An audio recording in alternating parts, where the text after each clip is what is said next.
My name is Maya, and today we are going to be reading Amelia's Road by Linda Jacobs Altman, illustrated by Enrique O. Sanchez. Linda Jacobs Altman has written many children's books, including African mythology, women inventors, and many books about historical events. Today, we will be reading this book in honor of Cesar Chavez Day.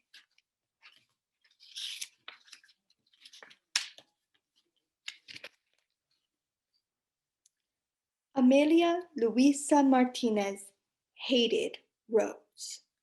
Straight roads, curved roads, dirt roads, paved roads, roads leading to all manner of strange places, and roads leading to nowhere at all. Amelia hated roads so much that she cried every time her father took out the map. The roads Amelia knew went to farms where workers labored in sun-struck fields and lived in grim, gray shanties. Los caminos, the roads, were long and cheerless. They never went where you wanted them to go. Amelia wanted to go someplace where people didn't have to work so hard, or move around so much, or live in labor camps. Her house would be white, with blue shutters at the windows and a fine old shade tree growing in the yard. She would live there forever and never worry about Los Caminos again. It was almost dark when their rusty old car pulled to a stop in front of cabin number 12 at the labor camp. "Is this the same cabin we had last year?" Amelia asked, but nobody remembered. It didn't seem to matter to the rest of the family. It mattered a lot to Amelia. From one year to the next, there was nothing to show Amelia had lived there, gone to schools in this town, and worked in these fields. Amelia wanted to settle down, to belong. "Maybe someday," her mother said, but that wonderful someday never seemed to come. "Have you moved around a lot?" "Mama," Amelia asked, "where was I born?" Mrs. Martinez paused for a moment and smiled. "Where? Let me see. Must have been Yuba City, because I remember we were picking peaches at the time." "That's right, peaches," said Mr. Martinez, "which means you were born in June." Amelia sighed. Other fathers remembered days and dates. Hers remembered crops. Mr. Martinez marked all the important occasions of life by the never-ending rhythms of harvest. The next day, everybody got up early, up at dawn. From 5 to almost 8 in the morning, Amelia and her family picked apples. Even though she still felt sleepy, Amelia had to be extra careful so she wouldn't bruise the fruit. By the time she finished her morning's work, Amelia's hands stung and her shoulders ached. She grabbed an apple and hurried off to school. Last year, Amelia spent 6 weeks at Fillmore Elementary School, and not even the teacher bothered to remember her name. This year, the teacher bothered. She welcomed all the new children to her classroom and gave them name tags to wear. She wore a name tag herself. It said Mrs. Ramos. Later, Mrs. Ramos asked the class to draw their dearest wishes. "Share with us something that's really special to you." Amelia knew exactly what that would be. She drew a pretty white house with a great big tree in the front yard. When Amelia finished, Mrs. Ramos showed her picture to the whole class. Then she pasted a bright red star on the top. By the end of the day, everybody in class had learned Amelia's name. Finally, Here was a place she wanted to stay.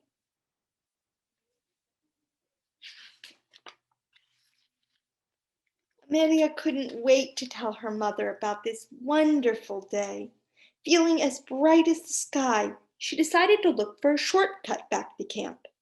That's when she found it, the accidental road.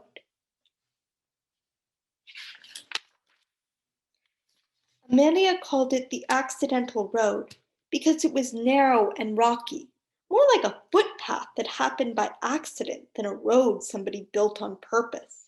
She followed it over a grassy meadow, through a clump of bushes, and down a gentle hill. There, where the accidental road ended, stood a most wondrous tree. It was old beyond knowing, and quite the sturdiest, most permanent thing Amelia had ever seen. When she closed her eyes, she could even picture it in front of her house. Amelia danced for joy, her black hair flying as she twirled around and around the silent meadow. There she is, dancing by the tree. Almost every day, when work and school were over, Amelia would sit beneath the tree and pretend she had come home. More than anywhere in the world, she wanted to belong to this place and to know that it belonged to her.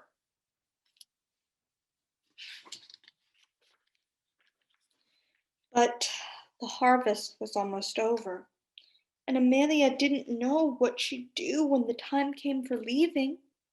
She asked everyone for advice, her sister Rosa, her parents, her brother Hector, her neighbors at camp, and Mrs. Ramos at school, but nobody could tell her what to do. The answer, when it came, was as accidental as the road. What do you think her idea was? Amelia found an old metal box that somebody had tossed into the trash. It was dented and rusty, but Amelia didn't care. The box was the answer to her problem. She set to work at once, filling it with Amelia things. First, she put in the hair ribbon that her mother had made her for one Christmas. Next came the name tag Mrs. Ramos had given her, then a photograph of her whole family taken at her last birthday. And after that, the picture she'd drawn in class with the bright red star at the top. Finally, she took out a sheet of paper and drew a map of the accidental road from the highway to the very old tree. In her best lettering, she wrote Amelia Road on the path. Then she folded the map and put it into her box. There are all the items she's putting in her box. Do you have a little treasure box where you keep special things? What would you put in there if you had one? Or what do you keep in there if you have one?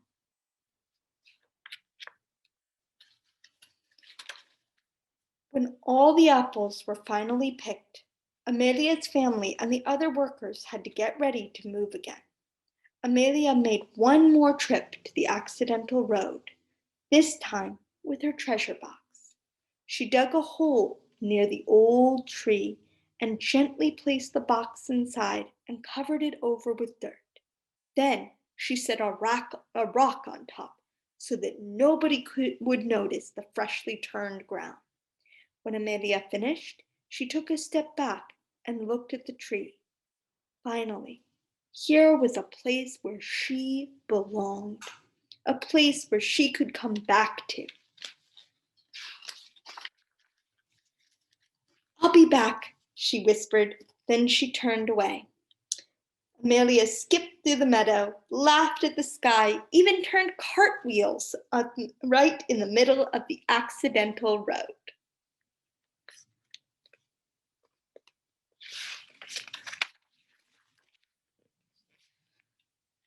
When she got back to the camp, The rest of the family had already started packing the car.